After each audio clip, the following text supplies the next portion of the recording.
கேளுங்கள் தரப்படும், தட்டுங்கள் திறக்கப்படும், தேடுங்கள் கிடைக்கும் என்றார்.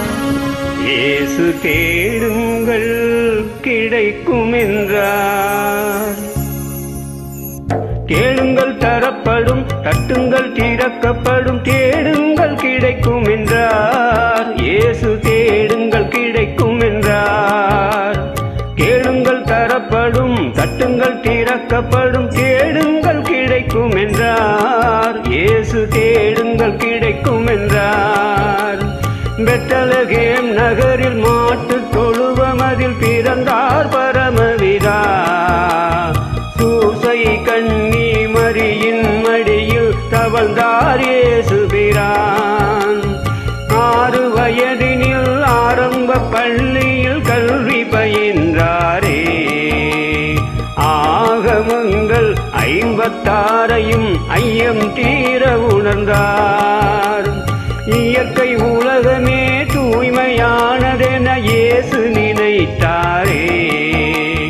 எல்லா உயிர்களும் தன் உயிர் எனவே பேசி மகிழ்ந்தாரே.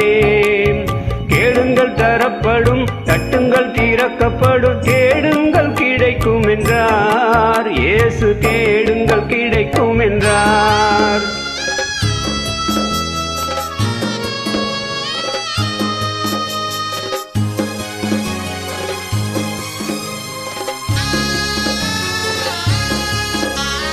ஜெருசலம் நகரில் பஸ்கா பண்டிகைக்கு பரமர் போனாரே. 12 வயது நிரம்பிய இயேசு கேள்விகள் கேட்டாரே. இயேசுவின் கேள்வியில் ஆலய குருக்கள் ஆனந்தமானாரே. இளமையில் செய்த திறமையில் பஸ்கா பெருமையை வளர்த்தாரே. இளமை பருவத்தில் எளிய வாழ்க்கையின் இருப்பிடமானாரே. இந்த வேளையில் இயேசுவின் தந்தை சூசையும் மறைந்தாரே.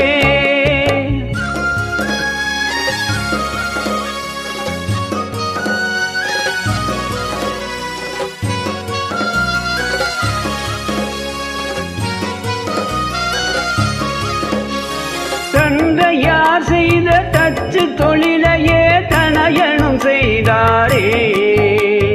தங்க உழவர்கள் உழுதிட கலப்பைகள் செய்து கொடுத்தாரே. தங்க உழவர்கள் உழுதிட கலப்பைகள் செய்து கொடுத்தாரே. கேளுங்கள் தரப்படும், தட்டுங்கள் திறக்கப்படும், தேடுங்கள் கிடைக்கும் என்றார். இயேசு தேடுங்கள் கிடைக்கும் என்றார். நிலங்களை உழுவது போல் உள்ளத்தை உழுங்கள் என்று உலகபிதா சொன்னபோது உழவர்கள் தொழிலாளர் ஊராரின் எண்ணமதில் இயேசு ஒன்றாக பதிந்து விட்டார். இயேசு ஒன்றாக பதிந்து விட்டார்.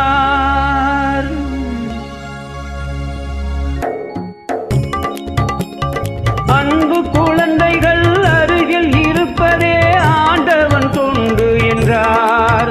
இயேசு ஆண்டவன் தொண்டு என்றார். கேளுங்கள் தரப்படும், தட்டுங்கள் திறக்கப்படும், தேடுங்கள் கிடைக்கும் என்றார். இயேசு தேடுங்கள் கிடைக்கும் என்றார்.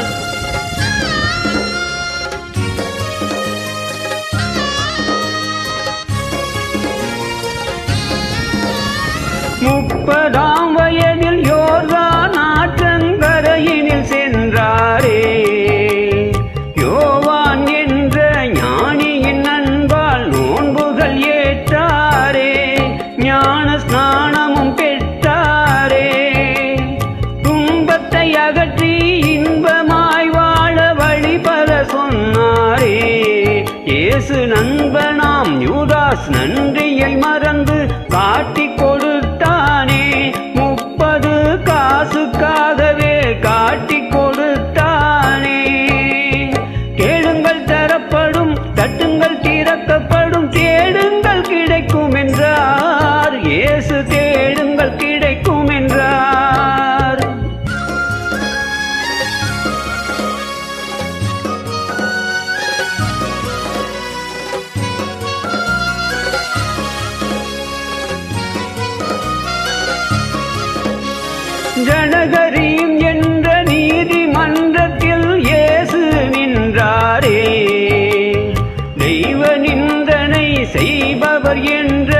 பலியை சுமந்தார்.